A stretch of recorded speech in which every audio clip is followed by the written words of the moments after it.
The opioid epidemic, it affects everyone. It doesn't matter age, race, how much money you have. It doesn't matter how well educated you are. It affects everyone. And just as it does not discriminate, nor do we. We make sure that anyone and everyone that walks through that door feels safe, and this just really deep unconditional love. I don't care who you are, I don't care what you're doing, I don't care what behaviors are, I don't want to see you die.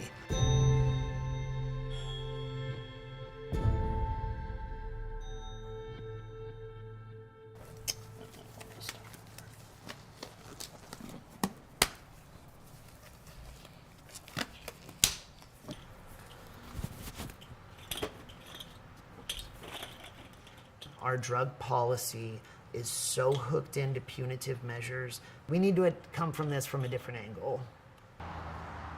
And harm reduction is an attempt to do that. This is Riley. How's it going, dude? Yeah. Good to meet you. Yeah, take it out of that. Yep, go ahead and pour those. Excellent. So what size syringe do you prefer? Half cc shorts. Our goal is to help you get to where you're using one time, putting it in here and bringing them back. We have different sizes of cookers. We have colored coded, so you can put a color with a substance or a color with a person to ensure that there's no sharing happening. We have a med room that's now open where we do HIV and Hep C testing. I'm gonna give you some prep pads. This will massively, massively help decrease the possibility of any abscesses. All right, I'm also gonna give you 2 different kinds of tourniquets. Strongly encourage these, tie off few inches above the injection site. Just be sure to take it off prior to injecting, okay? I'm putting in a bad batch alert, okay? So right now, there's a batch of boy or heroin, but there's a whole lot of fentanyl in it. And this particular batch is purple. Can you see that? See how purple that is? Be really, really careful, okay? Thank you very much. It was really good to meet you, and I hope we see you soon. Thank you very much. All right, buddy, have a good one. Is this your first time here? Yeah, it is. Okay, cool, well, welcome. This is Access Point. After you use each syringe, we often get stigmatized. People love to focus on it because they believe that it's enabling. One thing that I've learned is that somebody not having access to clean syringes does not mean that they are not going to use. That is not the way that addiction works. And what happens is they use anyway, but they use in incredibly harmful ways. One of my favorite sayings is that dead people don't recover. We do enable people. We enable people to stay alive.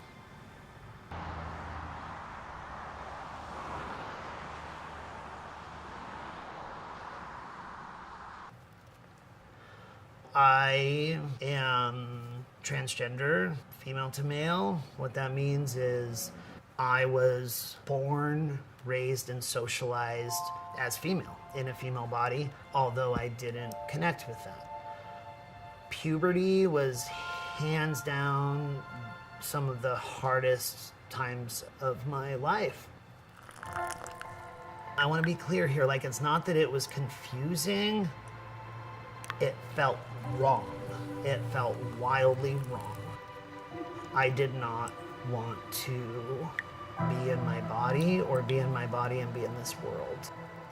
And it was very extreme, very fast. I began the IB drug use at 14. It began initially with meth and very quickly went to heroin. 8th grade was the last grade I completed. I didn't go to high school. I did drugs. Riley was helping me, and I asked him to hand me a cord, and he held out his arm, and I could see the big bruises all over. And I knew then, I knew he was doing drugs. I had a good 20 years of very intense, chaotic drug use. I was selling drugs. I mean, it opened a can of worms. Institutions and prison and just some really hard years. Riley's struggle was a horrible thing to live through. To always worry that I was going to get the phone call that he was dead. I distinctly remembered him calling me, and in his voice, I knew he was giving up. I knew it was like he was calling me for the last time. And I said, Riley, it's your job. You stay alive. You bury me. That's how it works. I had many years of passionately, like desperately wanting to stop using. I just had this really deep feeling of hopelessness. Honestly, there's just no way that he would be alive today without methadone and medically assisted treatment.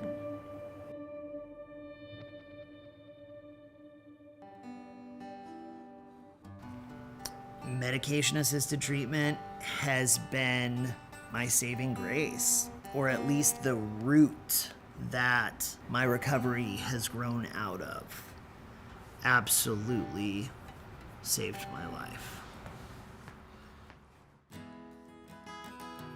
I didn't think that I could do anything besides labor. So, I mowed lawns and I did landscaping. Within a year or two, I had a truck and a trailer, and people knew I was the guy who hired people in recovery. I lead other people and people supported it. But what really happened was like my faith in myself grew. My heart had kind of always been in harm reduction, and we were like, we're gonna bring harm reduction to Georgia. We would go to a parking lot and we would sling syringes out of the back of our car. And to be able to walk into this space, it kind of feels unbelievable that we have created this.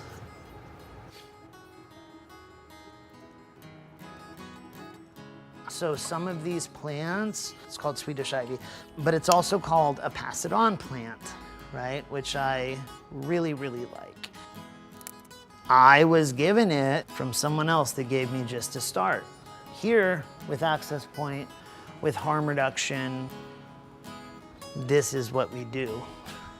We get to take a little piece of hope and we get to put it in water and we get to learn how to take care of it.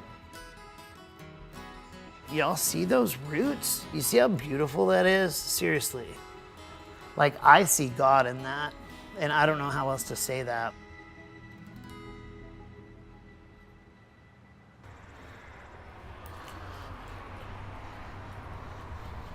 The drug culture has not always been like this. Fentanyl in the drug supply, it has completely changed everything. The overdose rates are insane. It happens in such a way that a lot of people are using substances that they're not consenting to. They're not. And what would be normal experimentation ends in a casket.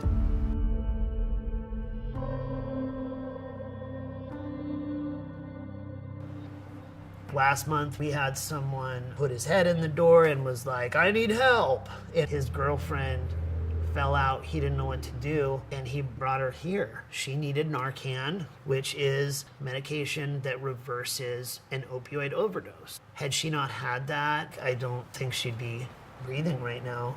It's these bittersweet feelings, because I hate what's happening. I hate this opioid crisis.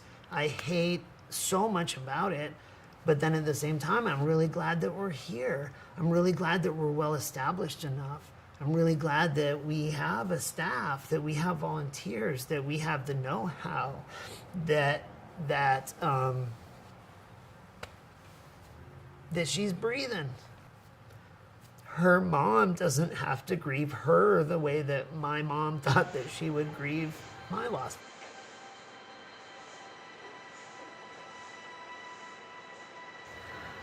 I honestly didn't understand harm reduction.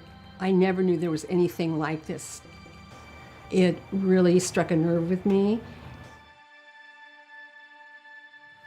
She started reading books and just coming out and helping in different ways. She volunteers like 2 hours on Fridays. That's what she commits to, but she's here a fair bit. It's kind of cute. It's so meaningful to me to feel like I can contribute in any way. Okay, so technically what are we calling this now? It's a cooker. A cooker, Yeah. okay. Their substance is in here, right? As a mother and watching him and his life, I'm so proud of him because he's showing people with his courage not only to be alive, but you can thrive and have purpose. Now when my phone rings, I know it's Riley because I've got a ringtone for him. It's like, okay, what's happening? You know, what's going on? He's really excited. He's calling Mom, telling me things. It's just such a joy. My mom and I have been through so much. There were really intense, deep hurts and deep resentments. We have had to learn how to reconnect with each other. I very much remember the first birthday card that she gave me, and she called me her son, right? Like,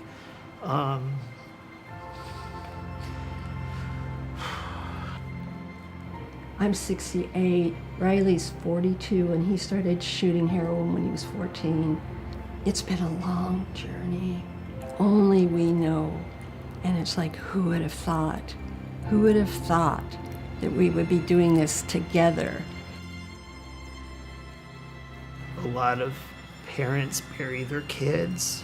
I am incredibly grateful that we get to have a different relationship with each other, and that